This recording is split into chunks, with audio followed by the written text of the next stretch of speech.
Bismillahirrahmanirrahim. Assalamualaikum warahmatullahi wabarakatuh. Alhamdulillah wassalatu wassalamu ala Rasulillah wa ala alihi wa sahbihi wa mawalah wa la hawla wa la quwwata illa billahi wa ba'du.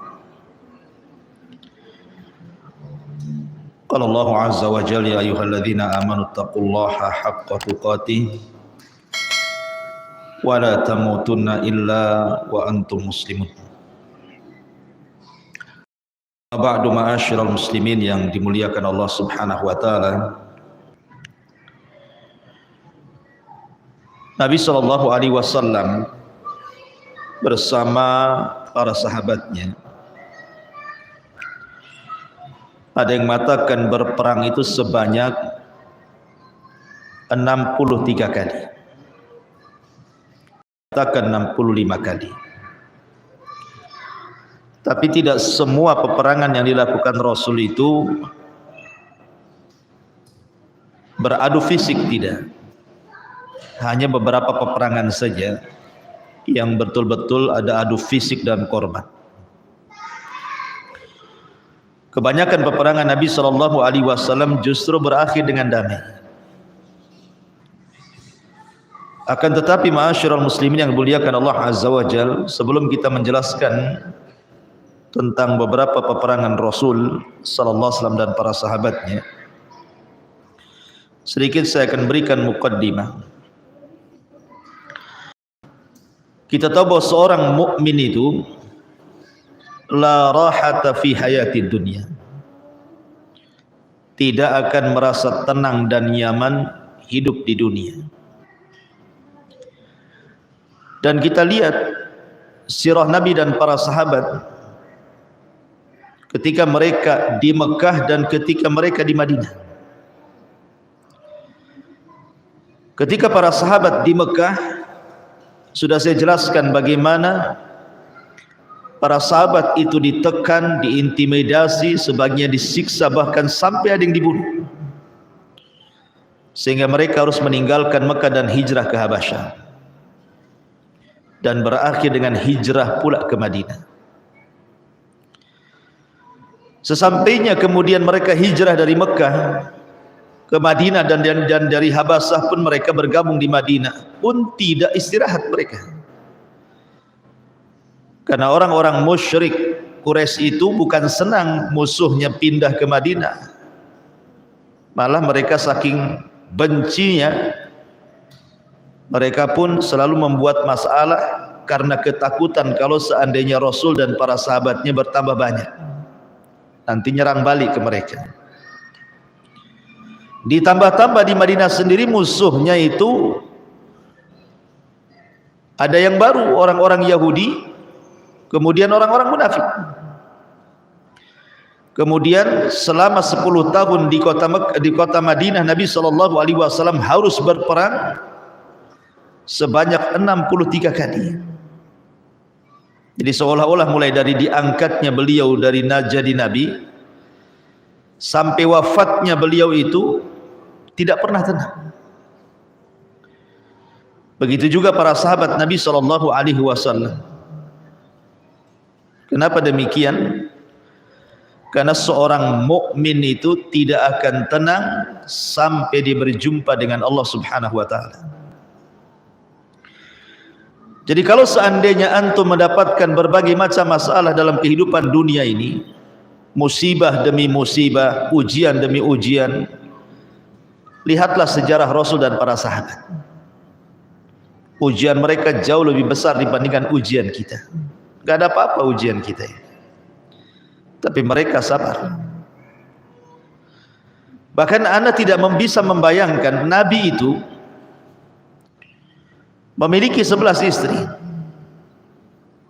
Di satu waktu Nabi SAW selama 10 tahun di kota Madinah berperang sebanyak 63 kali. Artinya bagaimana sibuknya Nabi SAW mengurus keluarganya, mengurus umatnya, mengurus para sahabatnya, dan begitu seterusnya.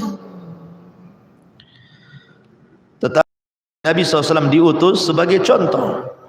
Begitulah Allah Subhanahu wa taala jadikan beliau uswatun hasanah. Laqad kana lakum fi Rasulillahi uswatun hasanah. Dan ini bentuk mukjizat Nabi ya. Nabi itu punya fisik yang sangat kuat sekali.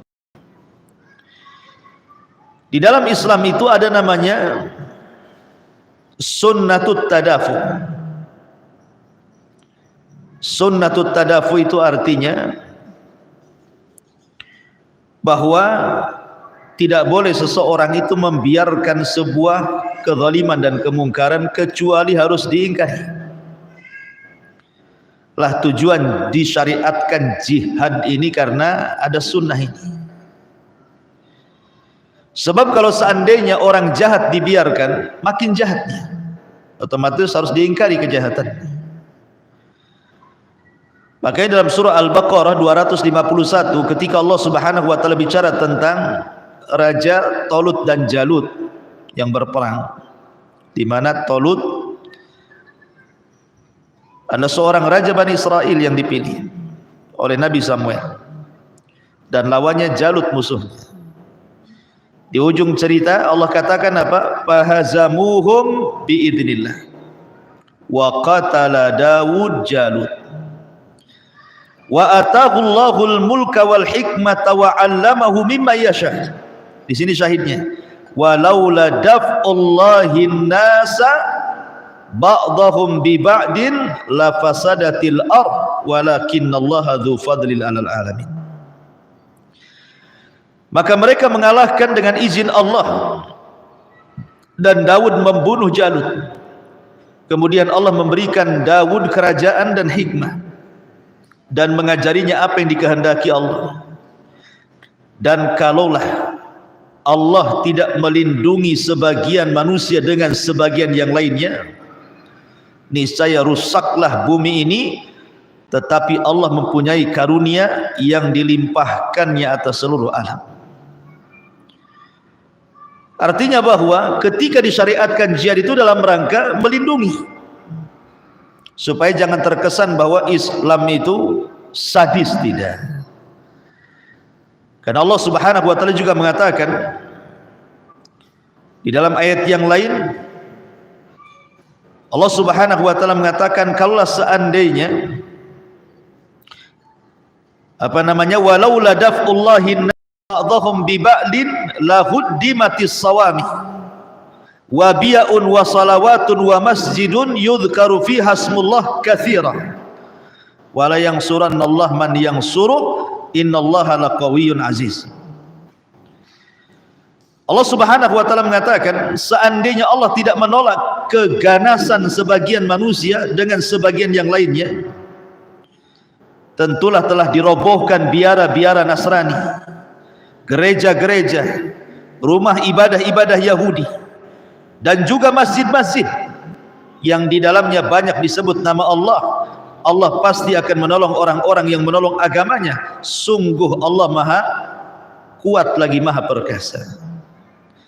Artinya disyariatkan jihad dalam Islam itu untuk meredam keganasan sebagian manusia. Coba bayangkan, Nabi dan para sahabat itu dikejar-kejar, disiksa dan lain sebagainya hanya karena mereka mengatakan la ilaha illallah. Mereka tidak merugikan orang lain kan, hanya mengajak untuk orang mengucapkan la ilaha illallah, tapi diperangi sedemikian rupa.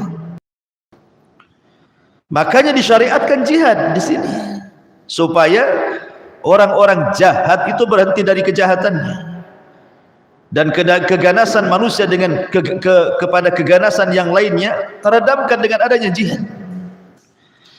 Dan jihad ini juga bukan hanya sekedar jihad dengan fisik saja, ada namanya jihad dengan harta, jihad melawan hawa nafsu, dan begitu seterusnya.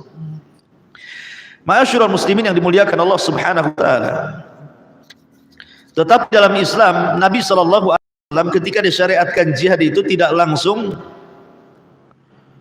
secara mutlak kewajibannya, tidak, tapi ada 4 marhalah. Ada 4 marhalah. Pertama, Nabi SAW tidak melawan. Mereka disakiti, ya diam saja. Mereka dihina, ia diam saja.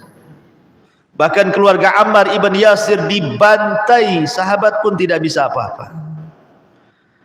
Karena perintahnya waktu itu belum ada jihad secara fisik, tetapi jihadnya hanya membela diri dan wa'arid anil musyrikin.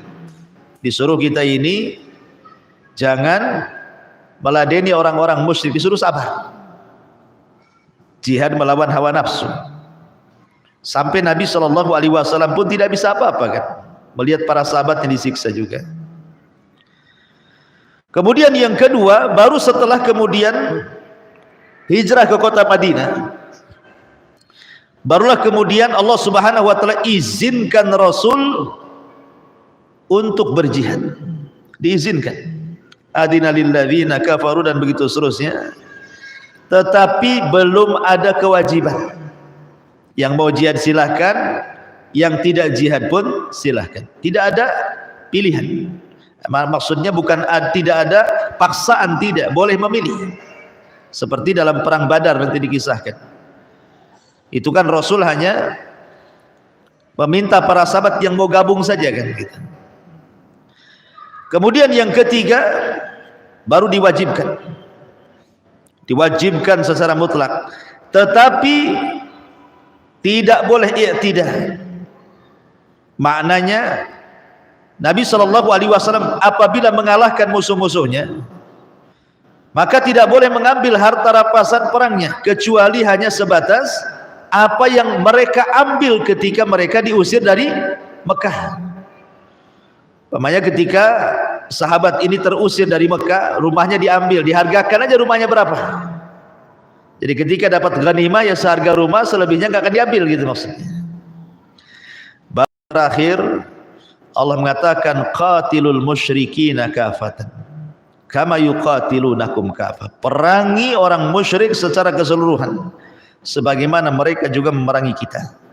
Maka boleh diambil ghanimahnya semua, bisa ditawan tawanannya dan begitu seterusnya. Jadi ada marhalahnya dalam pensyariatan jihad itu. Ma'asyiral muslimin yang dimuliakan Allah Azza wa Jalla. Perang perdana yang kita akan bahas adalah, maksudnya perang besar ya, karena ada perang-perang kecil, adalah perang Badar, Badar Kubra. Ini yang menarik kita kisahkan. Tetapi untuk pertemuan kali ini kita tidak hendak membahas perang Badar dulu. Kita akan membahas tentang sebab-sebab kenapa terjadi perang ini, dan beberapa peperangan kecil yang terjadi sebelum datangnya perang Badar. Ma'asyiral muslimin yang dimuliakan Allah Azza wa Jalla. Kita tahu bahwa ketika para sahabat Nabi SAW hijrah dari Mekah ke Madinah, betul-betul hijrah itu adalah bentuk pengorbanan para sahabat. Bagaimana tidak? Rumah mereka diambil, kemudian dijual, diambil uangnya. Tanah mereka dirampas, bisnis mereka dihancurkan. Betul-betul mereka datang dari Mekah ke Madinah itu terancam nyawanya dan tidak membawa harta di badan. Makanya Nabi SAW akhirnya kemudian ingin membalas, karena mereka sudah mengambil kekayaan para sahabat, maka Nabi pun ingin mengambil kekayaannya kembali. Artinya mengambil hak. Dengan cara apa? Kita tahu bahwa orang-orang Mekah itu, ma'isyah mereka untuk kehidupan mereka itu kan berdagang. Karena orang Mekah itu memang sudah mengalir urat dan darah perdagangan itu sampai ke anak-anak mereka. Sampai Allah Subhanahu wa taala gambarkan dalam Al-Qur'an, li ila fi Quraisyin ila fihim rihlatash syita'i was-sayf. Sampai mereka itu punya dua musim untuk berniaga, musim dingin dan musim panas, ke Yaman dan ke Syam. Masalahnya kebanyakan mereka ke Syam. Jalur Mekah ke Syam itu mau tidak mau harus lewat Madinah, karena gak ada jalan lagi. Masalahnya mau jalan kemana? Jadi para pedagang Mekah itu yang dipimpin oleh pembesar mereka, jadi kalau ada Abu Jahal mau dagang ke Syam atau Abu Sufyan atau yang lainnya, mau tidak mau rutenya itu harus lewat Madinah gitu maksudnya. sehingga ada kesempatan Rasul dan para sahabatnya mencegat kafilah mereka. Kalau mereka bawa dagangan dari Syam atau dari Mekah, maka akan dicegat, akan diambil sebagai menuntut hak, bukan mencuri, tidak, bukan merampok, tidak. Rasul ingin mengambil hak yang sudah diambil mereka, karena harta para sahabat itu betul-betul dirampas gitu, seperti peristiwa Abdullah ibn Jahaz. Rumahnya dirampas, dijual, diambil uangnya, bisnisnya dihancurkan, diusir, dan begitu seterusnya kan. Kezaliman orang-orang musyrik itu sudah melampau, sehingga sudah sewajarnya Nabi ingin mengambil hak, bukan merampok, ingin mengambil hak. Dari sinilah kemudian akhirnya banyak terjadi peperangan-peperangan kecil. Dan saya akan kisahkan secara ringkas peperangan Nabi SAW sebelum Badar. Itu ada 8 peperangan. Ringkas saja. Pertama, Sariyatul Abwa ataupun Sariyatul Wadan. Perang Abwa dan perang Wadan. Disebut Sariyah itu maksudnya ada peperangan itu yang tidak ikut serta Nabi di situ. Nabi tidak memimpin, itu disebut Sariyah. Tapi ada perang besar yang Nabi tidak ikut di situ pun disebut Sariyah, seperti umpamanya perang apa itu? Perang Tabuk, ya kan? Ada yang mengatakan karena banyaknya pasukan, ada yang mengatakan karena Nabi SAW perang Mu'tah. Perang Mu'tah itu disebut peperangan, padahal Rasul tidak ikut di sini. Boleh jadi karena Nabi SAW diperlihatkan dari Madinah orang-orang yang mati syahid, atau boleh jadi karena pasukannya besar sehingga disebut peperangan gitu, bukan Sariyah. Tapi secara definisi kalau disebut Sariyah artinya peperangan yang Rasul tidak ikut terlibat di situ, tidak memimpin. Jadi diutus sahabat untuk memimpin. Lah kebanyakan peperangan-peperangan sebelum perang Badar itu adalah Sariyah. Walaupun ada beberapa peperangan yang dipimpin Nabi SAW, nanti kita akan jelaskan. Yang pertama, Sariyatul Abwa atau Sariyatul Wadan. Tidak terjadi peperangan, dan orang-orang kafir Quraisy berhasil lolos, sehingga tidak banyak cerita di sini. Kemudian yang kedua, Sariyah Ubaidah Ibnul Harith. Sariyah Ubaidah Ibnul Harith. Kenapa? Karena dalam peperangan ini Nabi SAW menunjuk Abdullah ibn Harith untuk menjadi pemimpin membawa 60 pasukan. Nabi SAW memerintahkan Ubaidah Ibnul Harith untuk memimpin 60 pasukan, semua orang Muhajirin, tidak ada orang Ansar. Karena yang punya kepentingan orang Muhajirin kan, yang diambil-ambil hartanya itu. Lah ketika itu orang-orang musyrik dipimpin oleh Abi Sufyan pulang dari Syam. Ada yang mengatakan yang dipimpin oleh Ikrimah putra Abi Jahal, dan berjumpa di sebuah tempat namanya Rabi' As-Sahili. Rabi' As-Sahili. Lah ketika itu ma'asyiral muslimin yang dimuliakan Allah Subhanahu wa taala, Abi Sufyan ini ataupun Ikrimah bin Abi Jahal itu cukup banyak bawa pasukan. Biasa peperangan Islam itu kan kaum muslimin tak banyak jumlahnya kan, orang-orang musyrik banyak gitu ya. Jadi dia hanya 60 orang. Sementara Abi Sufyan ini membawa sekitar 200-an orang. Lah disinilah ma'asyiral muslimin yang dimuliakan Allah Azza wa Jalla terjadi peperangan pertama dalam Islam. Tetapi tidak adu fisik, hanya lempar-lemparan panah saja. Makanya Sa'ad bin Abi Waqqas sampai mengatakan, ana awal man ramas sahma fi sabilillah. Sa'ad bin Abi Waqqas ini salah satu pasukan yang ikut dalam peperangan ini. Dia mengatakan, demi Allah sayalah orang yang pertama kali melempar panah dalam Islam, katanya. Jadi tidak terjadi adu fisik, hanya lempar-lemparan panah gitu saja, sehingga tidak ada korban di sini. Karena Abi Sufyan berhasil lolos dan kabur ke Mekah, dan tidak ada ghanimah yang dibawa oleh Ubaidah ibn al-Haris ini. Cuman ada seorang sahabat namanya Utbah bin Ghazwan dan juga Miqdad ibn al-Aswad. Itu kan dua sahabat yang ketika itu belum hijrah karena lemah. Jadi akhirnya dia pura-pura ikut pasukan Abi Sufyan, padahal dia seorang muslim kan. Tiba-tiba di tengah jalan ketahuan keislaman keduanya, kemudian diikat. Lah saat terjadi perang panah itu, jadi Miqdad ibn al-Aswad dan Utbah ibn Ghazwan ini mengambil kesempatan saat orang-orang Quraisy sedang sibuk perang, dia melarikan diri. Kemudian bergabung dengan kaum muslimin dan hijrah ke kota Madinah. Ma'asyiral muslimin yang dimuliakan Allah Azza wa Jalla. Ini peperangan yang kedua. Peperangan yang ketiga, Sariyah Hamzah ibn Abdul Muttalib. Jadi peperangan dipimpin oleh Asadullah, singanya Allah, Hamzah ibnu Abdul Muttalib. Diutus oleh Nabi SAW ke sebuah tempat namanya Siful Bahri, dekat dengan Laut Mati, mendekati kota Syam. Lah Hamzah bin Abdul Muttalib ini membawa 30 pasukan dari kalangan muhajirin.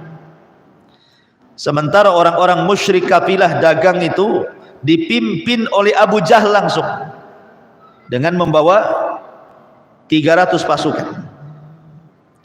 Bayangkan Hamzah hanya 30 pasukan, sementara Abu Jahal membawa 300. Saking takutnya Abu Jahal mau berniaga kan, takut diserang, makanya bawa anak buah banyak dia, premannya banyak dibawa dia, hampir 300 orang mau jaga saja. Lah berjumpalah akhirnya di sini, di sebuah tempat namanya Al-Ishi, di daerah namanya Juhainah. Disitulah kemudian mereka hampir bertempur. Masalahnya ada seorang laki-laki dari orang tempatan situ, namanya Majdi ibni Amrin al-Juhani, berusaha untuk mereda, jangan sampai perang ini di tanah saya, kalian berjumpa di tanah saya, di negeri saya, jangan perang kalian. Jadi dilerai oleh siapa? Majdi ibn Amr al-Juhani, sehingga tidak terjadi adu fisik, tidak terjadi perang di sini. Akhirnya Hamzah pulang ke Madinah, Abu Jahal pun pulang ke Mekah, nggak terjadi apa-apa. Ma'asyiral muslimin yang dimuliakan Allah Azza wa Jalla. Tetapi walaupun tidak terjadi peperangan, ikhwan, ini cukup kemudian menjadikan mental orang-orang musyrik itu kecut, takut. Padahal Hamzah hanya bawa 30 orang tuh, Abu Jahal bawa 300 orang. Tidak terjadi peperangan karena keburu dilerai oleh penduduk tempatan gitu ya. Tapi bekasnya betul-betul mengakar dalam hati orang-orang musyrik itu, ketakutan yang luar biasa. Dan ini bisa kita lihat dari ceramahnya Abu Jahal setelah tragedi ini. Jadi ketika Abu Jahal pulang ke Mekah, dikumpulkan orang-orang. Saya baca ceramahnya dulu. Kata Abu Jahal, ya ayyuha Quraisy, katanya, inna Muhammadan qad nazala fi Yathrib. Hei orang-orang Quraisy, sesungguhnya Muhammad sudah tinggal di kota Yathrib. Wa qad arsala tala'iahu innama yuridu an yusiba minkum sayyi'an fahdharu an tamurru alaihi au an tuqaribuhu. Sesungguhnya Muhammad, kata Abu Jahal, sudah mengutus para pengintai-pengintainya, dan dia menginginkan dengan para pengintainya itu keburukan kepada kalian. Hati-hati kalian, katanya. Hati-hati kalau kalian mau dagang cari rute ke Madinah itu, hati-hati, jangan jalan sembarang jalan, katanya.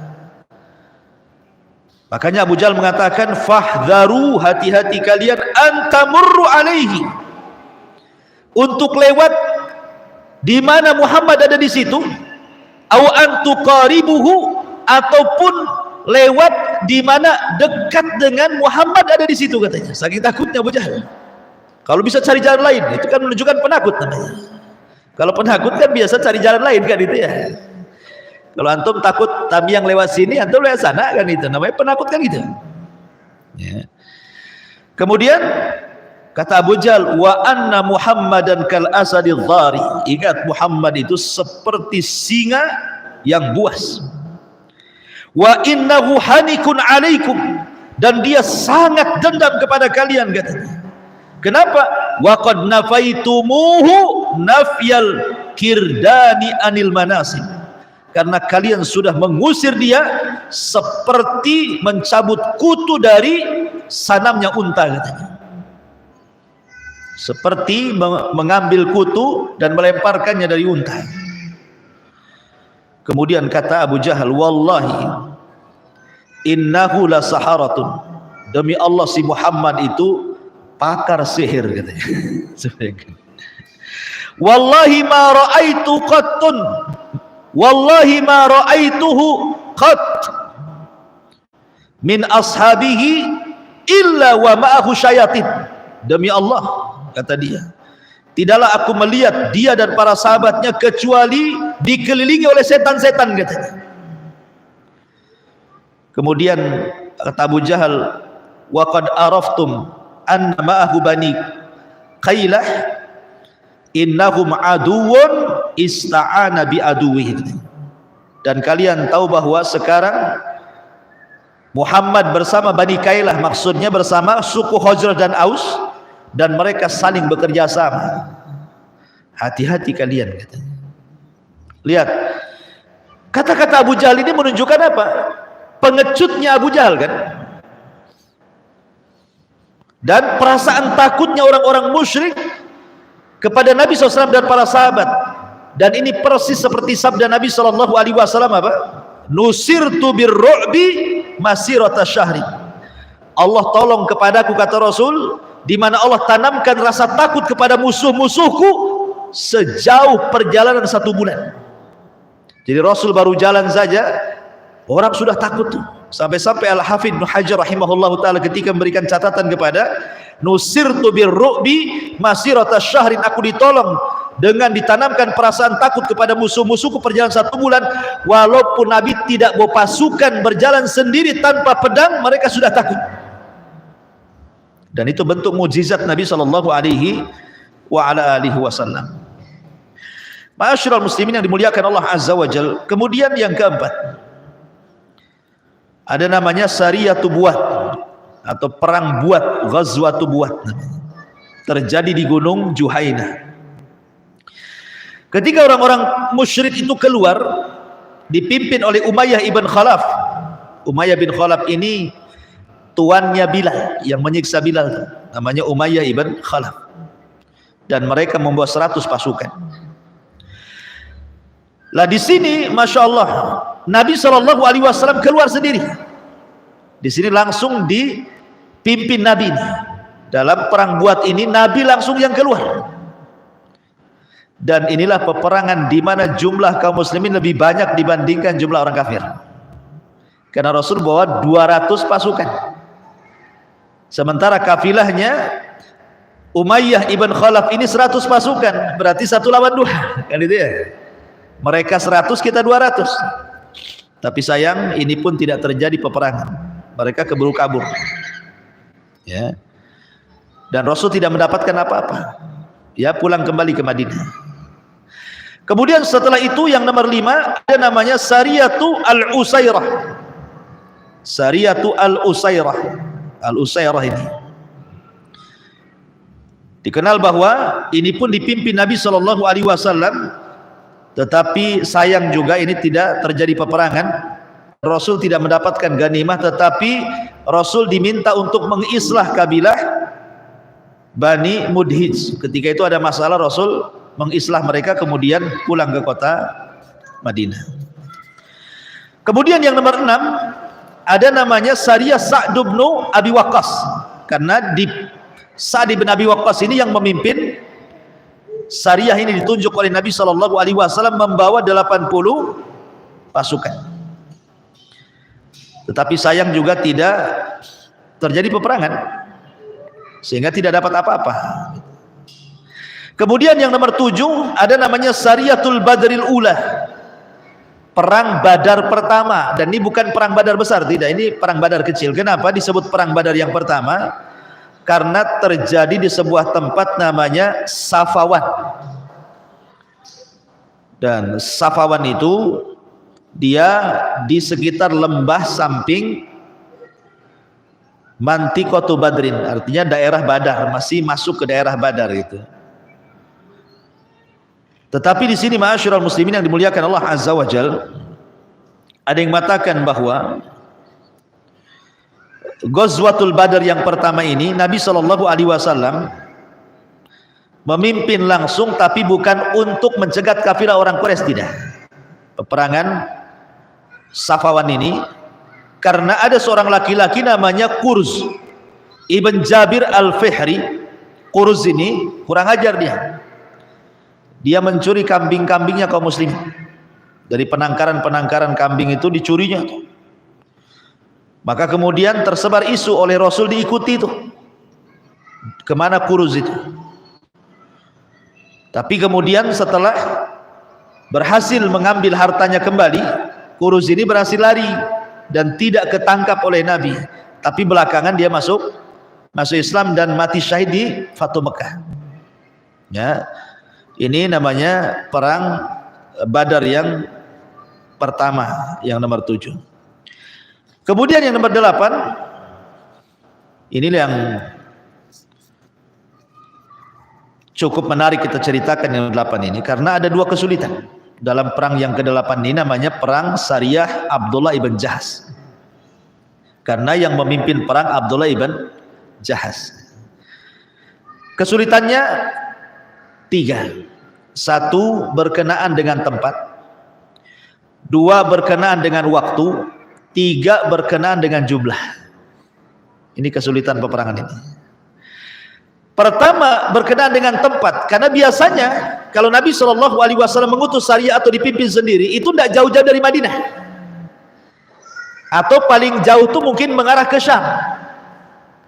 Ini Sariyah Abdullah ibn Jahaz ini, atau disebut dengan peperangan Nakhlah, itu mendekati Mekah, artinya mendekati sarang musuh gitu ya. Sampai-sampai ada yang mengatakan bahwa jarak peperangan Nakhlah ini antara Mekah itu cuman berjarak 84 kilo saja, itu tempat Nakhlah dengan Mekah itu. Nggak jauh tuh. Sempat ketahuan sama Abu Jahal, habislah kan gitu ya. Karena itu sarangnya di situ kan itu. Biasanya kalau peperangan sebelumnya ya dekat-dekat Madinah atau ke arah Syam. Ini pula mengarah ke Mekah. Nakhlah ini. Ini kesulitan yang pertama, tempat. Apalagi jarak dari Madinah ke Nakhlah ini mau menempuh perjalanan sekitar 500 km. Jadi berhari-hari gitu baru sampai di situ gitu. Nggak bisa, karena kan mereka paling tinggi jalan kaki atau naik unta kan itu. Kalau perjalanan jauh kan nggak bisa pakai kuda, harus naik unta. Dan kalau selamatnya jalan kaki kan. Masalahnya di sini Nabi SAW ketika itu memerintahkan Abdullah ibn Jahaz itu bukan secara lisan, tapi perintahnya itu secara tulisan lewat surat. Ya, Nabi SAW membuat surat perintah. Ya, super semar atau surat perintah. Dan surat perintah perang ini tidak boleh dibuka kecuali setelah lewat 2 hari. Jadi jalan 2 hari baru boleh dibuka, baru boleh dibacakan ke pasukan surat perintahnya itu. Akhirnya kemudian setelah berangkat menuju Nakhlah 50 km dari Mekah ini, setelah 2 hari lewat baru kemudian dibacakan surat itu. Apa isi surat itu? Isi surat ini Nabi SAW menulis dalam surat itu setelah menyebutkan hamdalah, memuji Allah Subhanahu wa taala. Maka Abdullah ibn Jahaz mengatakan, aku akan bacakan surat Nabi untuk kalian. Inna Rasulullah sallallahu alaihi wasallam amarani alla ukriha ahadan alal khuruji mai. Sesungguhnya dalam isi surat ini, kata Abdullah ibn Jahaz, Rasul memerintahkan aku untuk tidak memaksa siapapun untuk ikut perang bersamaku. Barang siapa yang ingin mati syahid, silahkan bergabung. Barang siapa yang takut mati syahid, silahkan pulang. Tetapi wa inni madin li amri Rasulillah, saya akan tetap berangkat karena ini perintah Rasulnya. Subhanallah, tidak ada satupun para sahabat kecuali siap mati syahid. Padahal satu, tidak ada perintah perang, kan pilihan. Ya, Rasul tidak boleh memaksa aku, kata Abdullah bin Jahaz, untuk ikut perang. Mau pulang silahkan, gabung juga silahkan. Artinya belum ada kewajiban kan? Karena ini daerahnya rawan. Bayangkan masuk ke perbatasan Mekah, itu sarangnya musuh gitu kan. Kemudian juga kalaupun mereka tidak ikut perang nih, Rasul tidak mengatakan munafik dia, karena di dalam suratnya nggak ada kata-kata seperti itu. Tapi karena ketaatan kepada Allah dan Rasulnya, para sahabat mereka siap berjumpa dengan musuh, siap tempur. Semangatnya para sahabat luar biasa. Akhirnya berangkatlah Abdullah ibn Jahaz. Kemana? Ke Nakhlah, 50 km, dekat sekali dengan kota Mekah itu, di perbatasannya. Ini kesulitan pertama karena tempatnya itu mendekati sarang musuh. Yang kedua, secara jumlah Abdullah ibn Jahaz cuma membawa 8 orang, ada yang mengatakan 12 orang. Dan Al-Hafidh Ibnu Hajar merojihkan 8 orang. Jadi pasukannya cuma 8 orang saja, tidak banyak. Sementara kalau di Mekah ya itu geng-gengnya Abu Jahal semua ya ribuan kan itu ya. Kalau seandainya ketahuan gak akan balik kecuali nama tuh, disarang musuh. Jadi kesulitan yang kedua di waktu. Kenapa? Karena pengutusan Nabi SAW itu di bulan Rajab, dan bulan Rajab itu masuk pada Ashhurul Hurum yang Allah Subhanahu wa taala firmankan surah At-Taubah, inna iddatasy syuhuri indallahi 12 syahran fi kitabillah yauma khalaqas samawati wal ardh minha arba'atun hurum. Jadi dari 12 bulan itu ada yang disebut dengan 4 bulan hurum, 4 bulan mulia. Dimulai dari Dzulqa'dah, Dzulhijjah, Muharram dan Rajab. Bulan Rajab masuk. Artinya di 4 bulan ini tidak boleh perang. Sepakat orang Arab, tidak boleh perang. Walaupun anaknya mati, bapaknya dibundak, boleh dendam sampai lepas bulan Hurum baru perang. Nah, gitu ya. Itu kesepakatan orang Arab. Ashurul Hurum itu tidak boleh ada perang. Rasul pula mengutus di bulan Rajab. Tetapi ikhwatu fiddin, Nabi SAW mengutus itu bukan untuk beradu fisik, tidak. Tugas yang disampaikan Rasul dalam surat itu, Rasul hanya mengatakan kepada Abdullah ibn Jahaz ini adalah disuruh mengintai saja. Jadi tujuannya adalah disuruh mengintai. Kalau ada umpamanya orang-orang Quraisy nih yang mau dagang rombongan ke Madinah, nanti kasih tahu. Ya. Jadi hanya disuruh mengintai saja, tidak disuruh perang. Masalahnya ada masalah lain. Ya. Jadi ketika kemudian Abdullah ibn Jahaz ini sudah sampai di Nakhlah tuh, sedang sembunyi tuh, intai. Datang kafilah orang-orang musyrik keluar. Dan jumlahnya tidak banyak, cuma 6. Dia 8, ini 6. Mesti kalah jumlah, menang jumlahnya kita kan. Ini bawa 8 orang, ini 6 orang keluar bawa dagangan. Udah keluar dari haram. Apa namanya? Pulang ke Mekah dari Syam. Abdullah ibn Jahaz ini bingung mau diserang Rajab. Kan itu Ashurul Hurum. Tak diserang, nunggu kemudian kita ikuti, sempat selesai Rajab masuk ke Mekah, sama aja bunuh diri. Masuk ke sarang musuh. Kan itu. Jadi bingung dia. Akhirnya Abdullah ibn Jahaz ini terpikir dengan perbuatan orang-orang musyrik yang sudah mengambil rumahnya, merampas kebunnya, menjual, merusak bisnis apa, terpikir semua masa dulunya tuh.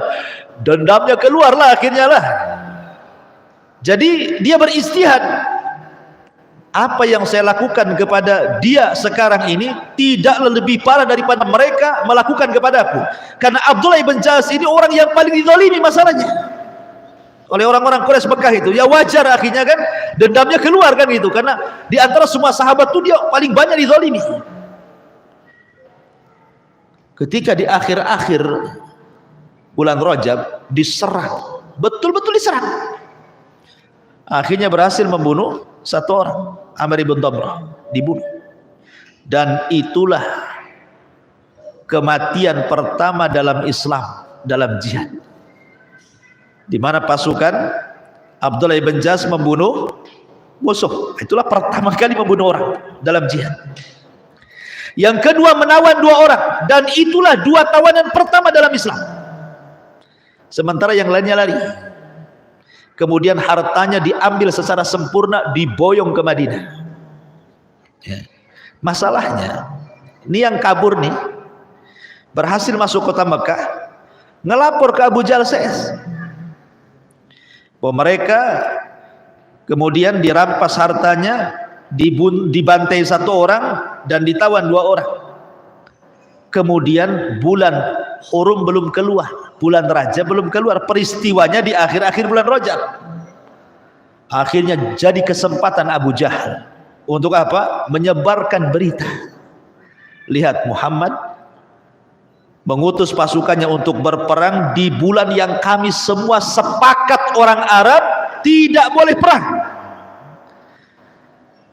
Dan isu seperti ini membahayakan, merugikan Rasul. Kenapa? Nanti kabilah-kabilah Arab yang di sekitar Madinah tuh, yang tadinya pro Nabi, bisa saja kemudian pro sana gitu.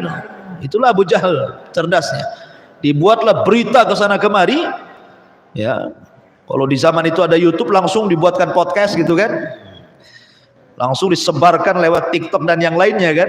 Tapi kan ya begitu disebar ke sana kemari, sehingga membuat sedih Nabi. Kenapa? Karena Nabi SAW tidak memerintahkan perang kan. Rasul itu hanya memerintahkan untuk mengintai saja. Jadi ini pandai-pandai Abdullah bin Jahas saja ceritanya ini. Dia nyerang, bunuh orang, dapat 2 tawanan, bawa harta banyak ke Madinah kan itu. Makanya ketika Rasul melihat Abdullah bin Jahas bawa tawanan, Rasul tawakuf dengan tawanan itu, karena belum ada wahyu masalahnya. Kemudian harta rampasan perang juga tidak berani diambil karena belum ada wahyu. Masalahnya karena mendapatkan tawanan dan harta ghanimah itu peperangannya di bulan Rajab. Itu masalahnya. Kalau di bulan yang lain selain bulan haram ya sudah diambil kan. Masalahnya di bulan Hurum. Akhirnya kemudian para sahabat banyaklah menyalahkan Abdullah ibn Jahas ini, otomatis kan. Gara-gara kamu, disalahkan oleh para sahabat. Nabi pun nyalahkan dia. Wah, aku perintahkan untuk ngintai, kok pula bantai orang gitu kan maksudnya. Sampai akhirnya Nabi SAW berdoa kepada Allah Azza wa Jal. Akhirnya turun jawabannya, turun ayat, yas'alunaka 'anis syahril haram qitalin fihi qul qitalun fihi kabirun wa saddun an sabilillah wa kufrun bihi wal masjidil haram wa ikhraju ali minhu akbar indallah ila akhiril ayat. Mereka bertanya-tanya kepadamu ya Muhammad soal kemuliaan bulan Hurum, bulan Dzulqa'dah, Dzulhijjah, Muharram dan Rajab. Qul, katakan ya Muhammad, bahwa orang yang berperang di bulan itu adalah sebuah dosa besar. Tak boleh, sebuah dosa besar. Tetapi bagaimana dengan kondisi Abdullah bin Jahas? Ikhwan, kalau ada orang yang tidak suka dengan Islam, pasti mereka akan melihat sisi negatifnya saja kan. Sisi negatif lawannya, tidak melihat lawan lainnya. Oh lihat, Muhammad kok melanggar bulan Hurum, memerintahkan pasukan untuk perang, padahal ini kesepakatan bangsa Arab, tidak boleh perang. Apa-apaan ini kan begitu. Tapi Allah Subhanahu wa taala menurunkan ayat itu pasti dengan bentuk keadilan, tidak membicarakan satu sisi tetapi membuat keseimbangan. Dibandingkan dilakukan apa yang dilakukan Abdullah ibn Jahsh dengan menyerbu satu kafilah itu tidak seberapa dengan apa? Kejahatan orang-orang Quraisy yang sudah membantai sahabat, membunuh para sahabat, menyiksa Bilal, menyiksa Khabbab, kemudian mengusir sampai ke Habasyah, sampai kemudian ke Madinah, disakiti, dihina, digibah, macam-macam kan. Dengan kejahatan mereka itu, dengan apa yang dilakukan Abdullah ibn Jahsh itu tidak seberapa. Makanya di ujung ayat Allah mengatakan, innal ladzina amanu, Allah turunkan untuk Abdullah bin Jahsh ini. Setelah ayat tadi, innal ladzina amanu wal ladzina hajaru wajahadu fi sabilillah ulaika yarjuna rahmatallah wallahu ghafurur rahim. Sesungguhnya orang-orang yang mereka beriman, maksudnya Abdullah bin Jahsh dan pasukannya itu. Wal ladzina hajaru, dan mereka orang-orang yang hijrah dari Mekah ke Madinah. Wajahadu fi sabilillah, dan mereka orang yang jihad di jalan Allah. Ulaika yarjuna rahmatullah, mereka lah orang-orang yang meminta rahmat dari Allah. Wallahu ghafurur rahim, dan Allah Maha Pengampun lagi Maha Penyayang. Artinya Allah mengampuni dosa-dosanya. Allah ampuni dosanya Abdullah bin Jahsh. Datang jawaban di sini bahwa apa yang dilakukan Abdullah bin Jahsh itu tidak ada masalah kan, itu dibandingkan dengan kejahatan orang-orang Quraisy. Makanya akhirnya Rasul menetapkan sebagai tawanan dan ganimahnya diambil, dan kebaikan Rasul membayar diat kepada orang yang dibunuhnya 100 ekor unta. Karena ketika itu belum ada jawaban kan, sementara ada yang dibunuh. Akhirnya terpaksa Rasul mengirim diat dari Madinah ke Mekah 100 ekor unta ke keluarga yang meninggal itu. Ya kan? La ma'asyiral muslimin yang dimuliakan Allah Azza wa Jalla. Inilah 8 peperangan terjadi sebelum perang Badar. Lah baru kemudian, kenapa kemudian tercetus perang Badar pertama, di perang besar pertama dalam Islam? Maka disebut Yaumal Furqan, Yaumal Taqal Jam'an, hari pembeda, hari di mana dua pasukan besar berjumpa gitu. Dan ingat, dalam perang Badar ini sebenarnya Nabi SAW tidak ada keinginan untuk menghadapi pasukan sebanyak itu dari orang-orang Quraisy, tidak. Karena tujuan perang itu bukan ke Badar sebenarnya, tetapi apa? Menghadang kafilah Abi Sufyan. Karena mereka mendengar Abi Sufyan ini bawa dagangan banyak dari Syam menuju Mekah. Maka Nabi SAW langsung memimpin pasukan sebanyak 314 orang, persis seperti jumlah tentara Talut ketika melawan Jalut, 314 orang. Sementara pasukan musuh itu 1000 lebih kan, 1000 lebih. Tetapi ikhwatu fiddin dimuliakan Allah Azza wa Jalla, kalau zaman dulu satu orang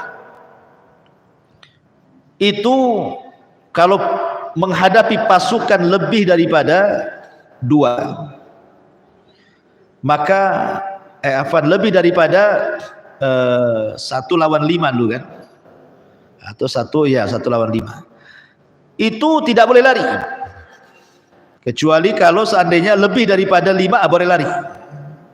Tapi Allah mengatakan, wal ana khaffafallahu ankum wa alima anna fikum dha'fa. Tapi Allah tahu kelemahan kalian. Kalau kalian bawa 100 pasukan, yang dilawan 200 pasukan, berarti jatuhnya 1 lawan 2. Maka itulah musuh maksimal yang diterapkan dalam Islam sampai sekarang. Jadi kalau antum perang, musuhnya 2 orang, antum tidak boleh lari. Kalau lari dosa besar, namanya lari dari peperangan gitu ya. Tapi kalau sudah lebih dari 2, musuhnya 4, boleh antum lari. Paham ya maksudnya? Ya. Jadi ada jumlah maksimal kita itu menghadapi musuh. Jadi kalau musuhnya 2, nggak boleh lari. Lari masuk pada ayat hadis tentang dosa besar lari dari peperangan. Tapi kalau 3 orang musuhnya, ambil aja kaki 1000. Ya. Boleh, dan tidak dikatakan lari dari peperangan. Kenapa? Karena sudah di luar limit kan itu ya. Cuman jatahnya 2 saja, antum boleh bantai itu. Kalau 3 boleh lari lah kan gitu. Begitulah Allah Subhanahu wa taala berikan keringanan dalam peperangan gitu maksudnya. Kembali ke kisah. Jadi Nabi SAW membawa 314 orang ini mau menghadang Abi Sufyan. Cerdas pula Abi Sufyan ini. Tentu kan para sahabat dengan terlaluinya 8 peperangan itu kan sudah tertempa gitu bahasanya ya. Sudah pernah menghadapi musuh walaupun kebanyakannya tidak terjadi perang gitu. Tetapi kan walaupun demikian kan sudah terlatih, sudah bisa lagi tahu strategi perang kan, karena sudah 8 kali masalahnya. Abi Sufyan ini cerdas orangnya, karena sudah terbiasa dihadang kawan-kawannya, jadi dia tahulah. Akhirnya kemudian dia pun membuat taktik ya, strategis. Rupanya bocorlah pasukan Nabi SAW ke telinga Abi Sufyan ini. Tahu kalau dia mau ditangkap, mau diserang, mau diambil hartanya. Cerdas Abi Sufyan. Dia menyewa 1 orang penunggang kuda tercepat kala itu, namanya Dhamdham. Ya, Dhamdham itu nama orangnya itu. Penunggang kuda. Pokoknya disewa mahal supaya memberitahu Abu Jahal yang ada di Mekah bahwa harta-harta mereka yang dibawa oleh Abi Sufyan akan diambil oleh Muhammad dan pasukannya. Rupanya subhanallah, sebelum pasukan Rasul mendekati Abi Sufyan, Dhamdham sudah sampai di Mekah dulu. Abu Jahal marah. Disitulah Abu Jahal menggerakkan semua pasukan, bahkan dipaksa semua anak muda harus ikut, kalau tidak diancam. Harus ikut semua. Ya. Makanya yang terlibat banyak anak-anak muda terpaksa mereka harus ikut. Salah satu yang ikut siapa? Suami Zainab, putri Nabi SAW. Siapa namanya? Abul As ibn Rabi. Abdullah ibn Rabi masih kafir, suaminya daripada Zainab putri Nabi. Dan Zainab ketika itu tidak ikut hijrah, ikut suaminya. Dia sudah minta izin tidak ikut hijrah, terpaksa ikut suaminya karena cintanya dengan suami. Akhirnya Abul As pun tidak mau harus terlibat juga dalam pasukan Abu Jahal. Yang dilawan siapa? Mertuanya Nabi SAW. Di sana Zainab sedih. Tiap malam dia menangis. Akhirnya dia terus berdoa kepada Allah, Allahumma ansur li abi wahfan li zawji. Ya Allah, tolonglah bapakku, tapi tolong jaga pula suamiku, katanya. Aku tidak mau anak-anakku jadi yatim. Terus berdoa seperti itu. Makanya ketika betul-betul terjadi perang Badar, dimenangkan kaum muslimin, betul-betul Abul As dijaga oleh Allah, tidak mati kan. Cuman tertawan itu saja. Akhirnya ditebus oleh Zainab dengan kalung hadiah daripada Khadijah, tapi dikembalikan lagi oleh Nabi SAW, dan Abul As dibebaskan dengan syarat, karena sudah turun ayat tidak boleh laki-laki musyrik menikah dengan perempuan muslimah. Syaratnya kau boleh pulang, tapi kembalikan putriku ke Madinah. Ya. Intinya bahwa ketika Abu Jahal ini dapat laporan dari Dhamdham, disitulah dia memaksa semua anak-anak muda Quraisy terlibat. Berangkat semua ke Badar. Berangkat mereka ke Badar. Lah dari sinilah maka perang tersebut kemudian disebut perang Badar, karena tempatnya di Badar. Subhanallah. Nabi SAW ini malam-malam dia berdoa kepada Allah, manusiawilah.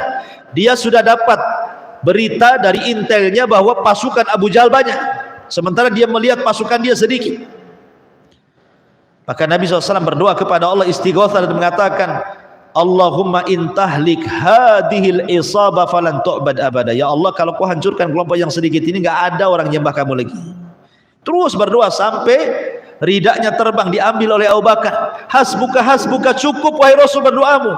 Tiba-tiba Rasul tersenyum dan mengatakan, absyir ya Abu Bakrin, berbahagialah, malam ini Allah turunkan 1000 malaikat. Berbahagialah, malam ini Allah sudah turunkan 1000 malaikat untuk menolong dalam peperangan kita besok. Subhanallah, perang Badar ini perang yang luar biasa, karena banyak nanti kisah-kisah, pelajaran-pelajaran, sirah-sirah para sahabat yang terlibat dalam perang Badar ini cukup panjang sebenarnya, dan menarik karena memang perang Badar ini diabadikan dalam Al-Quran. Idza jaa nasrullahi wal fath, apabila datang pertolongan Allah dan juga Fatu Mekah. Ulama tafsir mengatakan pertolongan Allah di sini ada artinya perang Badar, dan Allah kupas dalam surah Ali Imran panjang lebar serta dalam surah Al-Anfal. Bagaimana kisahnya? Karena terlampau panjang, insyaallah kita akan lanjutkan di lain kesempatan. Tapi untuk kajian malam ini cukup sampai di sini. Mudah-mudahan ada manfaatnya. Subhanakallahumma bihamdika asyhadu an la ilaha illa anta astaghfiruka wa atubu ilaik. Allahu ta'ala. Assalamualaikum warahmatullahi wabarakatuh.